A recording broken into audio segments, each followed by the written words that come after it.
living sober, busy living sober, busy living sober with Garold Vallie. What's going on? How are you today, Garold? I'm doing great. How are you, Elizabeth? I'm fabulous. So happy to have you here. So I'm excited to hear about your journey because he reached out to me and I said yes, because I haven't had a lot of men on the show recently. That's one of the good things that you're a guy, just because I always have a lot of women on. So having a guy on is really kind of fun. And you're a skateboarder, you're an extreme sports person, you're a personal accountability person, you're an author, you are a designer of clothing. You've got all these hats. But where did it all begin? Where did this all start? It's a great question. Thank you for having me on, You're Elizabeth. Thank you welcome. so You're much. welcome. Being able to share with your community, the community at large, and let them know, that there is another way, no matter where you're at in your life. And for me, um, I've always been driven by adrenaline. When I was born, I had to wear uh, quick recap. I had braces on my legs for the first 2 years, sort of like Forrest Gump. I'm deaf in one ear, whatever. And then I got right into ice hockey and I became a goaltender. And at 11 years old, started riding a skateboard and skating big empty swimming pools and all that. And hockey was a big part of my life. Drafted at 14, got to play all over the world. That was real cool. Everybody thought I was going to be in the NHL. And at 20 and a half, I decided it just wasn't fun anymore. I wasn't having fun. I wasn't passionate about what I was doing. So I quit.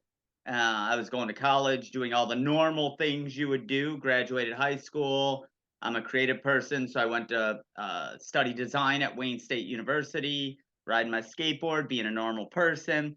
And throughout all of this, I had never drank. I was straight edge, and all my friends knew it. They knew they could depend on me to get them to the bar on Friday night and get them home. And most of my friends were partying, I just didn't do it. And around 25 years old, and throughout this, I was always like creating. I'm going to start this company. I'm going to do this. I'm going to do that. Whatever. At 25 years old, skateboarding started taking off for me. So this is about 1997. But leading up to this, I had met my childhood skateboard idol. He moved back to Detroit, and he was as big as Tony Hawk in 89, 90, 91. He was that big of a name, but he was originally from Detroit, and we became friends in 93. And so we're skating together. Never in a million years thought a kid from Detroit doesn't become a pro skateboarder. That's California stuff. That doesn't happen here. So at about 24, 25, I start traveling with my childhood idol. And we are starting to do skateboard demos, and I'm starting to get sponsors and really get some momentum. I won some big contests as an amateur, was ranked top 10 in the world when it came to amateur skateboarders. And we are traveling. And when you're traveling, it's like being like a rock star. People show up to your hotel room, they'll bring you any drug or any drink you want. You go all night and wake up the next day, and a team manager drives you to the next city, and you do another skateboard show, and people show up to your hotel the next night, same kind of deal. So I had started drinking around 25, and it almost immediately uh, got out of hand. It didn't stop. For 2 years, I was traveling, drinking. I'd come home. I'd pretty much stay drunk when I was at home. And then I'd go back on the road and do my thing. And I knew then I should never touch alcohol again. It was, it probably would have been around 90, 97, 98. I won the Warp Tours. So probably moving into 99, I met up with my dad and I knew I had a problem. And I met with my dad for breakfast, and I reached out my hand and it was shaking. And I said, "Dad, I'm an alcoholic." And he handed me a phone number. My dad's a Harley dude, like biker clubs, tattoos, all that stuff. And he handed me a phone number of a gentleman named JD, and he said, "This is a friend in the club. He's in the program. He can help." Uh, I didn't call the number. I didn't call that number that day, and I had to drink a little bit more. And so about 3 months after that, I was, I was gonna get married. I met a girl. We were gonna get married. I'm like, I have to straighten my life out. I can't keep doing this. And at the time, like we were talking off the air, at that time there was no internet. The only thing that anybody knew was a 12-step program, AA. And so I found the 800 number in the phone book. This is about 2001 eventually. It had wavered here and there, here and there. And about 2001, I find the number in the phone book and I go to a church just outside of the Metro Detroit area. I'm from Detroit, Michigan. Uh, and I go to this church just outside the Metro Detroit area.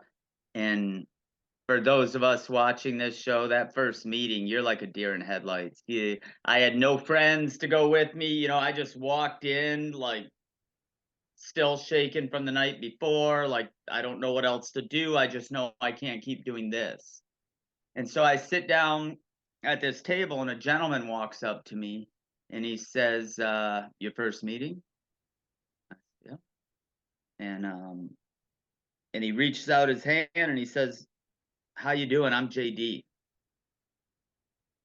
And at that point, exactly. And I'm hang like on one totally second. gasping, everybody. So you can't, just listening to this in your car, on your iPad, wherever you're listening to this. If you're not watching this on YouTube, I just gasped for like minutes. Like, see, this is God. It's such good. It's divine. What the light, whatever you want to call it, but it is divine, and that is amazing. I have chills. 100%, Elizabeth. And he gave me this book. This is my original big book, and I draw, so it's got all kinds of drawings from me just doodling and sketching. So that was my first run-in with a program, reaching out, saying I need some help. And I mentioned I didn't drink my whole life, so I knew how to live sober. I didn't just like start at like 14. So many of my friends and people I get to work with, they started out of the womb almost, and then they're trying to learn how to live sober. I knew how to live sober. And so I went to that meeting. I went to a couple more meetings, and I I didn't drink. I just didn't. It wasn't. I'm a very creature routine. I got in a routine. I had to get out of the routine. I put the effort in, and I had gotten married, and things were going pretty good. And I stayed pretty much completely sober. I'd have a beer here and there, but I didn't do anything crazy. And then that marriage, I don't know why, things weren't super bad, but I started secretly hitting the liquor cabinet at night. And eventually I got to where I was drinking. I'd tuck everybody into bed and I would drink to blackout every night. And as most of you listening, watching right now, you can only imagine what that would end up with. In divorce, it did.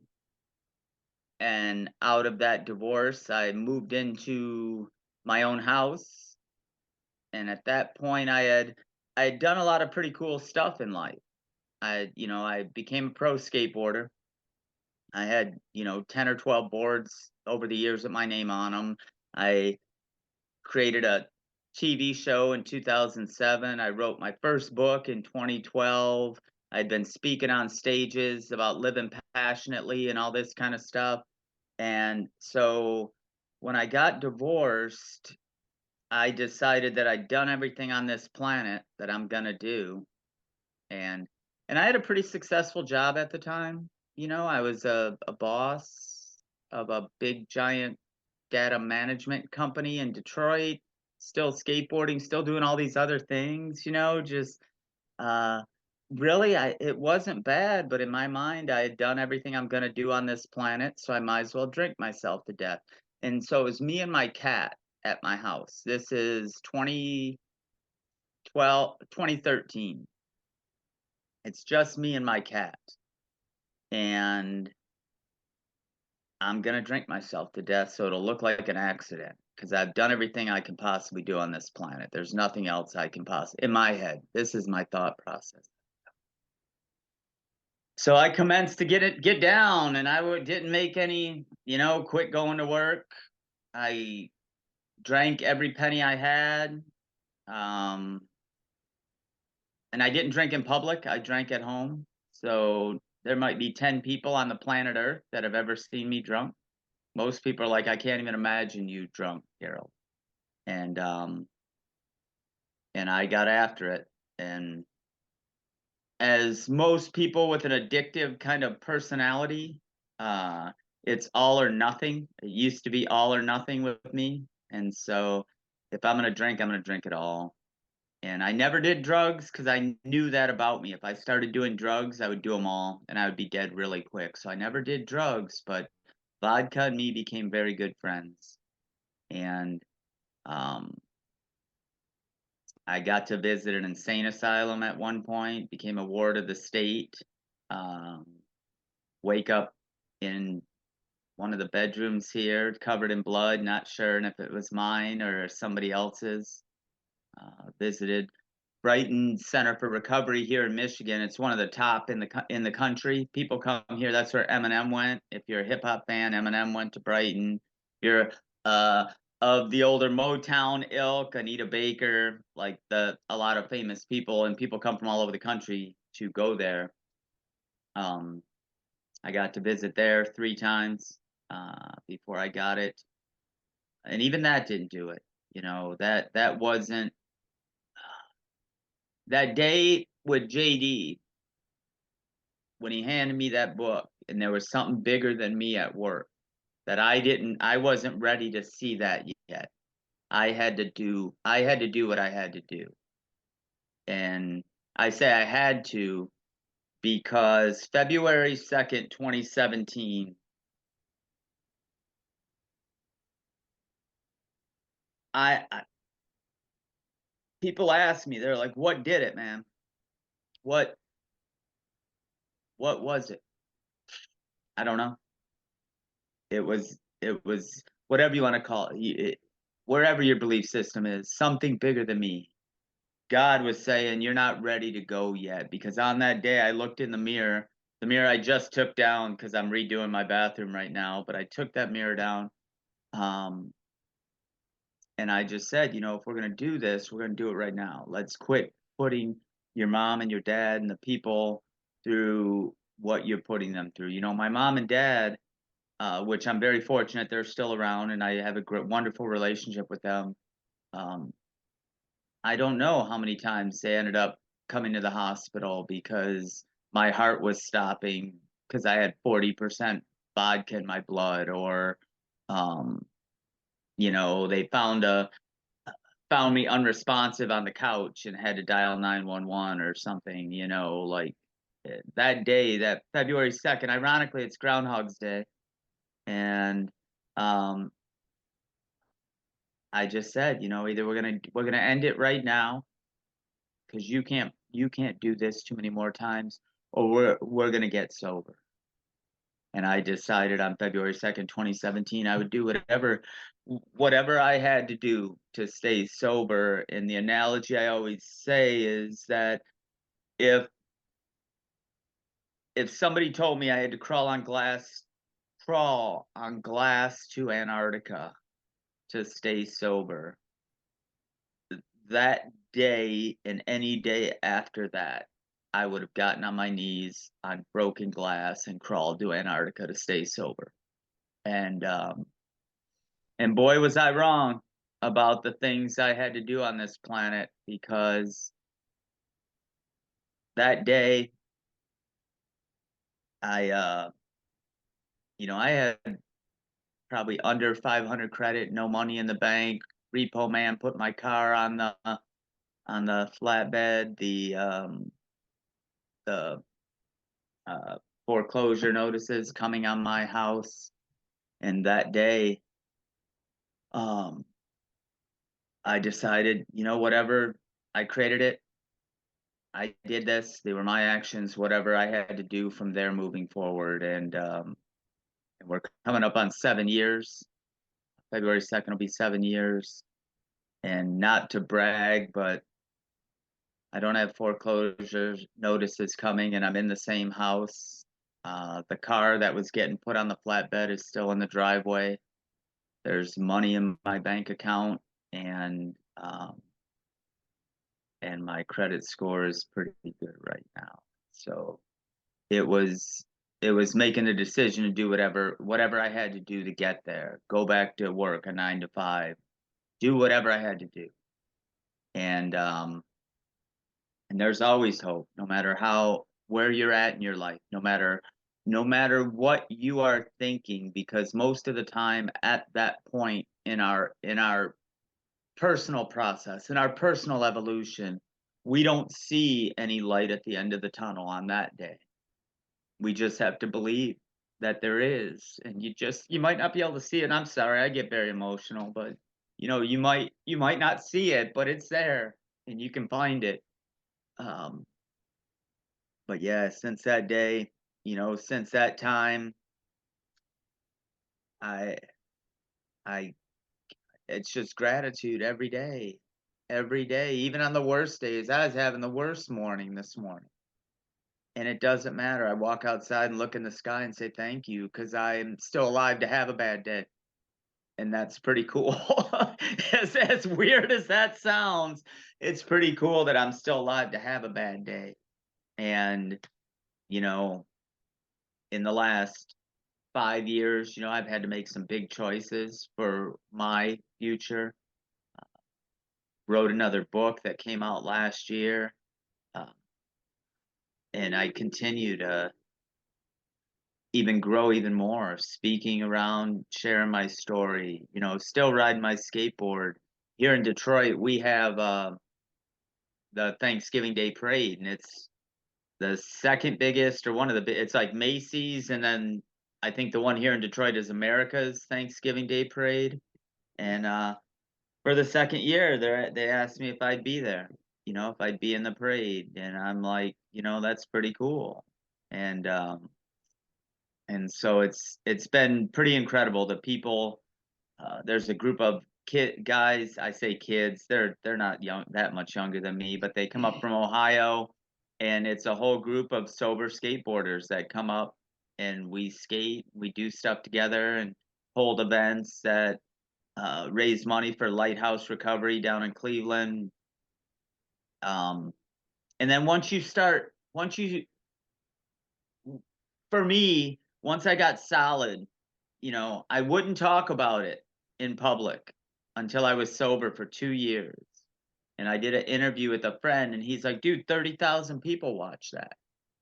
And I'm like, well, that's pretty cool. And then as I was more open about it, now like some pretty legendary people have privately reached out to me and said, how'd you do it? Can you help me? Whatever. I mean, some guys from the Detroit Red Wings, in the NHL, some really cool punk rock dudes from Michigan and around the country who I've connected with, who just are like, I'm not sure what to do. What did you do? And I've studied them, the 12 steps, AA, that like awesome. I've studied with Noah Levine and Refuge Recovery Buddhism and the 12 steps. I'm like, the 12-step program, everybody on the planet should read the big book, because I think it would, even if you're not in recovery, the philosophies within those pages are important for everybody. It would make everybody's life better, I believe. That's just my belief system. Just saying. But it's been an incredible journey, and the more I you pay attention, the more you hear about people that you would never even know were in recovery, because you don't put it on a freaking billboard most of the time, like a lot of people are like, I didn't even know you drank, Garold. I'm like, you think I put that shit on a billboard? Like, would I? Like, I wouldn't do that. Like, you don't broadcast your defects. And but in recovery, it's been incredible. And one of the greatest blessings in my life. I just turned 51 this year. and we're coming up on 7 years, and I spent the first 43 years of my life hating myself and having to overachieve in every other facet of my life because I needed the crowd because I couldn't do it. And it might sound a little ridiculous, but if you think about the things that I've said up to this point, the hockey, I was the goalie. Nobody wants to be the freaking goalie in hockey. You want a piece of vulcanized rubber shot at your head 100 miles an hour and go, yeah, do it some more, please. I did that. Skateboarding, I super glued my teeth in, stitched myself up, like all kinds of crazy stuff because I had to be over the top impressive for the crowd. And fortunately, most of my life, like that addictive, self-hating personality was in some pretty positive things. Uh, Getting sober is the first time I ever could look in the mirror and be comfortable with what was looking back at me and get out of the shower in the morning and say, I love you, man. Like you're doing all right. And that has been the greatest gift that I've ever got in my life. It didn't the Everything else is real cool and the resume looks cool to most people and whatever, but getting sober, I did it for me. There was nobody else, and I had gotten remarried and she wasn't really pushing me, even though she was watching me kill myself. She wasn't like telling me you have to get sober or I'm out or anything like that. But I did it for me. I had to get sober. I was going to die. Um, and that self-love, I'm still working on it. I fall into the old patterns but I'm still working on it, but it's there. And I still do fun stuff and I still get to perform in front of crowds and things like that. And I love it, but I don't need it. Like I can play my drums. I'm a drummer as well. I can go down my basement, put on my headphones and play my drums by myself and get super stoked on it. I don't have to be on a stage in front of a crowd. I could ride my skateboard by myself on the curb in front of my house and be happy about it. And that is not only being alive, but having a healthy self-love has been the greatest gift that sobriety has given me, and then to be able to share that with others who maybe don't they think that and we're all what did I say the other day? We are all uniquely similar. So we're unique, but there are similarities. All right. So now I'm going to go back and ask you some questions. Thank you so much for all that. And now I get to do my little job here.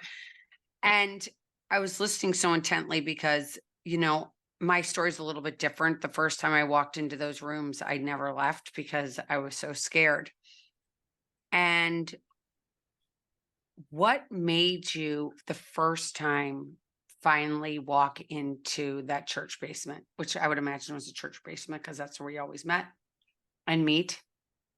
That first time back when you saw your dad's friend, what made you go in that time? I wasn't getting out of bed. I wasn't riding my skateboard anymore. I uh I I was becoming a zombie. If that I and I was at the time, I was gonna get married. I'm like, you got to shape up if you're gonna get married, dude. And so that was part of it, but I wasn't even doing what I love to do anymore. I would because my mom uh in the breezeway of her house was where my stuff was in boxes because I was always traveling. And whenever I was home, there was a bed out there, ironically, a hospital bed. And that's what I'd sleep in the hospital bed, be home 2, 3, 4 weeks, and then get back on the road. And then when it got a little longer, maybe I was home for 2 months, I would sober up just enough to get to the liquor store and come back. And I'd fallen and hit my head. Like I went to the Oh yeah. Uh, I went to the grocery store to pick up some milk and I passed out middle of the grocery store. Big old goose egg on the back of my head. And and when they were putting me in the ambulance, they're like, "Who's the president?" Because I'm like, "Don't put me in the ambulance. I don't have any insurance right now. I don't want to go." And they're like, "Who's the president?" And I said, "George Clinton, the lead singer of the Funkadelics." I know And who I that is. combined George Bush and Bill Clinton. So I was sort of right. But, that was one of the instances right before I decided I wasn't even living a life anymore. I was staying drunk. And I'm like, all right, I got to get back to normal living. You know, Skateboarding's rad. You've been touring and doing all these things. Well, you got to sort of become a respectable human now. You're getting married and you should probably go get a regular job. And there's more things that are, other people that are going to depend on you. So I think that was a big part of the catalyst. Not only that, but me not even being able to go do what I normally do. Um, Caused me to walk in there that day, and um, so And that's how long did you stick around the first time? I only went like 2 or 3 meetings, 4 meetings, and I'm like, I don't really need drinking. Once the physiology part of it and my routine was changing almost immediately. Like that was around August, and I got married in October, and so my routine changed almost immediately, and I that's a big help for me is the routine part of it. So I didn't stick around long. I read the big book a ton of times, and I can recounting on that. I'm an overachiever. Many of us in addiction are. So you give me the book, I'm going to read it. You can't read your way out of out of alcoholism or addiction, and that's what I thought. I could read this book, I'll grasp the concepts, and I'll be good. And I was for a very long time. Um, but you can't, I mention to people, you can't learn to swim by reading a book about swimming. You have to do it. You have to get in the water and do it. And recovery is a lot like that. You can study. When I went to rehab, did more homework than everybody. Everybody thought I was the coolest guy. Was, like I had to overachieve. I had to make sure everybody knew that I was like real good at everything you asked me to do. But was I getting it? No. Within 2 weeks of rehab in 14, 15, and 16, I was back out. Maybe a month. I was back out. Go run a triathlon, do some crazy stuff. 2 weeks later, I was in the rehab facility across from where I just ran a triathlon. That's like crazy. Freaking crazy. And that's what I was doing. But that first time it was actually getting out of control in my mind even. So I just, I didn't know what else to do. So And you took that's a pause. You took a pause. You get married. You have, I would imagine you have children. I just have this feeling. No children. Okay, 0 children. So then you're by yourself when you get divorced. You're in your house. Then you start to crash again, and someone comes. And do you go back into treatment that time as well? The last time, was that through treatment that you had your last drink? Was that through treatment or just going to the rooms? well, to expound on that story a little bit, in 13 when I got divorced, I ended up reconnecting with an old friend, and we we hang out like once a year. I wasn't a partier. I was not a partier. She was. And so once I had a house and I'm drinking, well, now I have a drinking partner. And so that's 13, 14 is the first time I go to rehab. I do everything crazy, make sure I do homework better than everybody else, draw better than everybody, all that. Not because I want to be better than everybody else, but I don't want to be anybody to question what I was doing, I think more than anything. Um, and yeah, it was like almost once a year I would be back in rehab. Um, the insane asylum thing was crazy because the first time I went to rehab, they couldn't get me in for a week, and I was out of control, according to the my who ended up being my wife. I ended up getting married again while I was drunk. Oh my And gosh. yeah. And and it was they couldn't get me in for a week. And so somebody tells my girlfriend at the time, who ended up becoming my wife, that if you go to the hospital and tell them he was looking for a gun, you'll get in right now. Well, she did that, and I became awarded the state because I was suicidal. And they put me in the gnarliest insane asylum in Detroit, like crazy. And I mean, one flew over the cuckoo's nest. Like that's where and as they're wheeling me in, I'm like, I'm not crazy, I'm a drunk. And it was like a clockwork orange, the nuttiest. By day 3, people are asking me if I'm a counselor. And I'm like, no, you see, I don't have any shoelaces in my shoes. I'm I'm a I'm here. And I spent a week there, and finally they're like, you can go home. It was crazy. It was super nuts. I've never But yet that wasn't enough for me to quit drinking because I ended up going out again and going back to Brighton again. And in between there, it was I was trying to cancel my life. I really was. Uh, I think back and I'm like, it was pure insanity.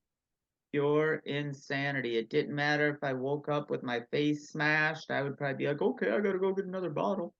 I hit a guy in my car down the street, and I, I, again, all I can say is divine guidance, because that would have been November, December, right before I got sober, and I barely bumped him down the street, right? And I'm just pulling out, and he's like actually coming this way, and he's gonna curve to park, and I pull out and I bump his back end, and he's flaming mad. I have a fifth underneath my seat, so I get out of the car, and he says, "Are you drunk?" And I went, "Yep, I am." And he's all mad, and he does this, take a picture of my license, all this kind of thing. He's like, "Where do you live?" Right over, right there. So he follows me home and he's like, I'm not sure what I'm going to do yet, but I know where you live. And he's like that kind of a tone. And fortunate for me, he gets back to me in a day or two and he said, it's only going to be $175 to fix my car.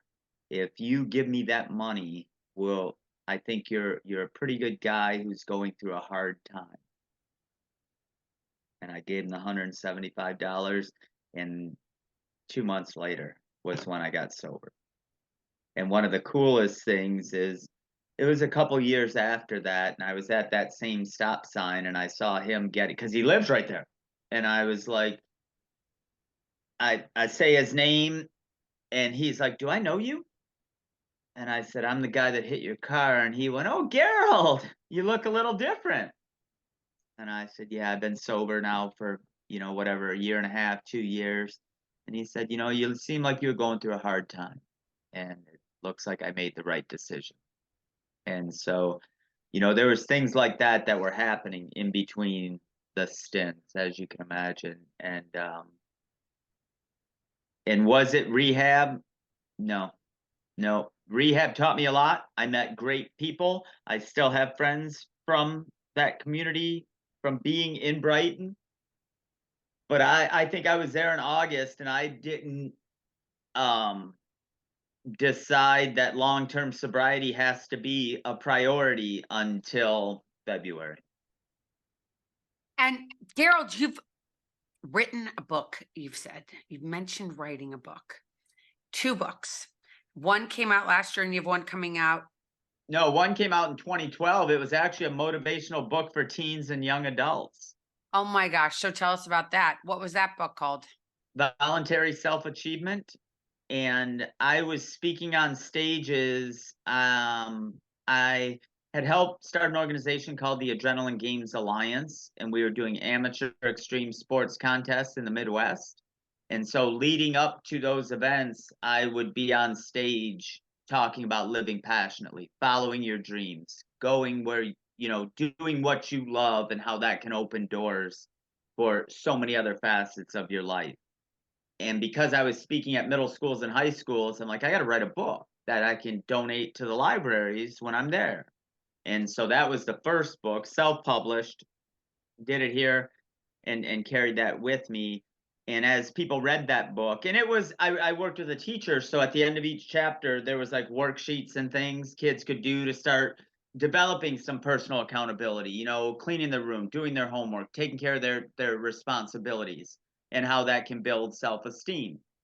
That was 2012. And that was probably when that book came out, that was probably about the time I started drinking again, right around that time.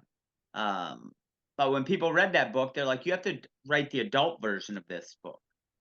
And so a couple years ago, I decided that I was going to write the next book. And it's called DIFY, Do It For Yourself, a simple guide to living the life you deserve. And it's not necessarily targeting the recovery community, but there's plenty of my recovery in there. And when people who are in recovery in a 12-step program read that book, they're like, I see a lot of our philosophies in there, but it was written that each chapter can help you make shifts in your life, because I believe that most of our lives are dictated by the small habits we do every day. And so with this book, DIFY, there's 11 chapters, and each one you could read alone, put the book down, never touch it again. But there's one thing in that chapter that might make a huge impact in your life. And so I wrote that book. It came out a year ago, and I wasn't really promoting it much, because I said I got married when I was drunk, and I got sober 6 months after we got married, and she never quit drinking. And so I gave her 6 years and decided I can't do it anymore. So I was just divorced last year. Oh my gosh. Wow. Wow. Because so many people talk about their spouses. I'm so glad you brought this up, because so many people talk about, when I got sober, I was single, so it was kind of easy. There was no one there that I already had my kids. I had divorced my husband because he was the drunk drinker, not me. And I'm like, see you later. So I got sober, and then history doesn't even matter, but what so many people are getting sober these days, and they're talking about, they're like, what do I do? My spouse still drinks and I'm sober, and it feels so uncomfortable. And why won't he or she stop? And what is your advice to them? You know, I was a living example. I am a living example of how removing alcohol or drugs from your life, how that can improve your life. You know, we got married in August 27th of 16. I got sober February 2nd of 17. And she watched me trying to kill myself, and that didn't make an impact on her. I can't control that. I can make suggestions, and throughout those 6 years, I'd say I can't keep doing this. I can't keep coming home and because she was an alcoholic. I mean, she drank right there with me, and it didn't stop after I quit. But what is my advice? You got to do what's right for you. You have to do what's right for you. If I would have stayed in that relationship, eventually I would be sitting on the couch drinking with her. Eventually, I know that. I could feel it coming. That at some point I'm going to get tired of arguing and go, screw it. I'm just going to get a couple gallons of vodka, and I'm going to sit there with you, and I'll be dead in 3 days. I know that in my heart. I know if I get off this podcast and I decide that a half pint is a good idea, I'm going to take one drink, and then I'm going to go get probably 3/5. And what is today? Monday? So by Wednesday, by Thanksgiving, I'll be dead. I know it in my heart. and this guy will be super mad at me for it. This is Finney. He's my cat that's been with me the whole time. He is amazing. But my advice is you have to do what's right for you, as challenging as that could be. And for me to go through a divorce sucked. Every bit of it was horrible. But if I didn't, I would eventually go back. Well, something you talked about in the very beginning, I want to circle back to, which is that personal accountability. So, if you are deciding that you want to make this change, which is so huge, putting down alcohol, and you want to do it for you, and you are in a relationship with someone who is active, where does that personal accountability come in For me or for them? for anyone? Yeah, for me, it was I have to do this or I'm going to die. End of discussion. That's what is going to happen. And I got myself into this. Nobody forced me to start raiding the liquor cabinet. Nobody forced me to drain my bank account or quit showing up at work. I did those things. No, there was no life circumstance that had a gun to my head telling me, go drink, it'll make it better. I made those choices in the beginning, and we could do a whole nother show about the whole choice argument, because I think Dr. Kevin McCauley, anybody who's watching in the recovery space, Dr. Kevin McCauley, he did a movie called Pleasure Unwoven, and then he has a new one called, I think, Letter to Self. And he has spent the last 30 years basically trying to answer that question. Is it a choice or is it a disease? Like, what is that? And for me, I think in the beginning, and I think for many of us, in the beginning, it is a choice. We go, yeah, I'm going to do this. And eventually, after so much abuse, it changes the wiring in our head neurologically to cause us to look at an alcohol or drugs the way most people look at food and oxygen. We need it to live, and that's the connection in our brain. And why I got on that tangent, I'm not really sure. But oh, I know why. So for me, I knew that I had to get sober, I was going to die. And for her, she didn't really think she had a problem because she didn't lose everything or hasn't lost much. She still had a job and a car and all this stuff, and her job, especially during the last 4 years, she could sit and sip all day long working at home, so there was no problem. And I said, well, it's causing a problem with us, you know and And she said, that wasn't good enough for her to stop. no, no. I said, it's our problem. And I had told her 2-3 years before it happened, I said, I'm going to divorce you. And we went to counseling. I'm like, yeah, I'll go to counseling. But it never made a difference for her. And she'd been, her whole life she'd been living like that. So why would she make a change now? And I wasn't as that important, so but the personal accountability, it came down to me. I made the choices to get to that position where I was in my life. I did, regardless if I made the choice drunk, sober, whatever. I don't blame anybody. I don't blame anybody else for where I'm at in my life. But I knew that was one of the most challenging decisions I ever made, because I'm a recovering people pleaser too. So I want everybody to be happy. And so to actually stand up for myself and set healthy boundaries, sobriety taught me those things as well. That if it's going to be detrimental to me or the people I love, I might need to make a change or make a shift in whatever I'm doing. If it's hanging out with certain people, staying married, whatever that is, I have to make a decision for myself. And the more empowered I am as a person, the more that radiates out. The more people like that we attract to ourselves. The better we can live by example and help others. And it's definitely a challenging road on some days, especially when it comes to relationships, because if one side or the other say, I don't have a problem, like, you have a problem, I don't have a problem, Okay. Well, I'm gonna get work on minimizing that problem. And would you like to help?